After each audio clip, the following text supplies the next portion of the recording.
CrackBerry.com. Hey guys, Adam here for CrackBerry.com. Today we are going to check out an awesome app that everybody's been waiting for. It is native Instagram on BlackBerry 10. It's not actually the Instagram app, an official one, but it is called BlackGram, and it's the closest thing that we've ever seen. And it's pretty awesome, so we're gonna check it out. So I have the icon here. You can see it kind of looks like the Instagram icon.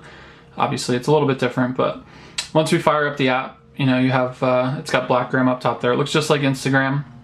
So we have our whole feed here. So you can scroll through, you can see your entire feed.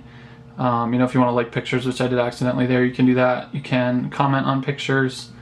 So you jump in the comments, you can leave that there. And you can see it's all built natively, so it's got the native BlackBerry feel to it, which is very cool. Down the bottom here, we have our navigation. So we have our home, obviously, which is where we're at now.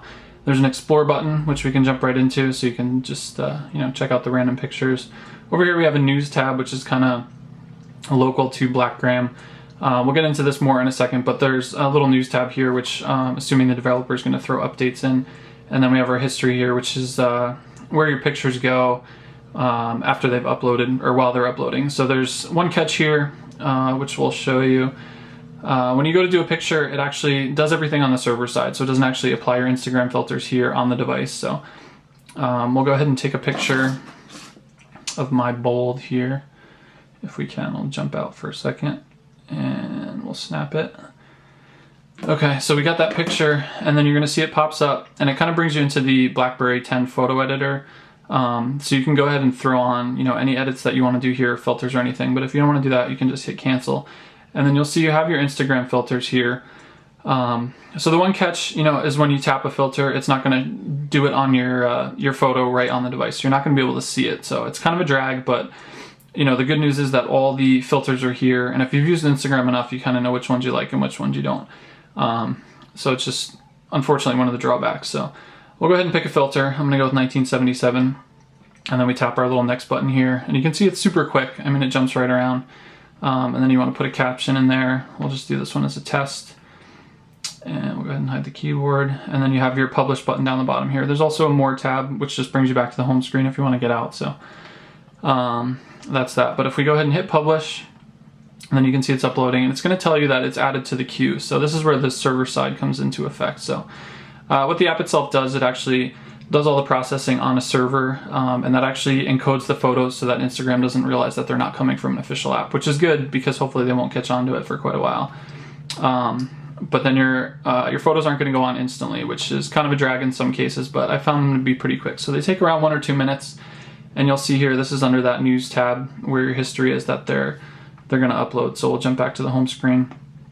So hopefully this will get uploaded fairly quickly. This one I did a little bit ago, and I actually took this on the device with this app, and it worked really well.